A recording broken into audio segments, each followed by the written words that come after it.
കുവൈറ്റിൽ കുടുംബ സന്ദർശന വീസയുടെ കാലാവധി വർദ്ധിപ്പിക്കുന്നു. വീസ ലഭിക്കുന്നതിന് നിലവിലുള്ള നിരവധി നിബന്ധനകൾ ലഘൂകരിക്കുമെന്നും റിപ്പോർട്ടുകളുണ്ട്.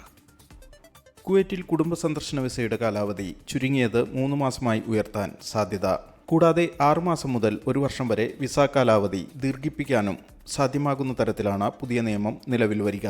കുടുംബ സന്ദർശന വിസ ലഭിക്കുന്നതിന് നിലവിലുള്ള നിരവധി നിബന്ധനകൾ ലഘൂകരിക്കാൻ ആഭ്യന്തര മന്ത്രാലയം തയ്യാറെടുക്കുന്നതായി ഒന്നാം ഉപപ്രധാനമന്ത്രിയും ആഭ്യന്തരമന്ത്രിയുമായ ഷെയ്ഖ് ഫഹദ് അൽ യൂസഫിനെ ഉദ്ധരിച്ച് പ്രാദേശിക ദിനപത്രം നൽകിയ റിപ്പോർട്ടിലാണ് ഈ കാര്യങ്ങൾ പറയുന്നത്. വിസിറ്റ് വിസ ഇനി മുതൽ രക്തബന്ധത്തിൽ ഉള്ളവർക്കും അനുവദിക്കും. അപേക്ഷകന് യൂണിവേഴ്സിറ്റി ബിരുദം വേണമെന്ന മുൻ നിലപാട് പിൻവലിക്കും. പ്രാദേശിക എയർലൈൻ ടിക്കറ്റുകൾ ഉപയോഗിക്കണമെന്ന വ്യവസ്ഥ പിൻവലിക്കും. തുടങ്ങിയ നിരവധി മാറ്റങ്ങളായിരിക്കും പുതിയ നിയമത്തിൽ ഉണ്ടാകുക.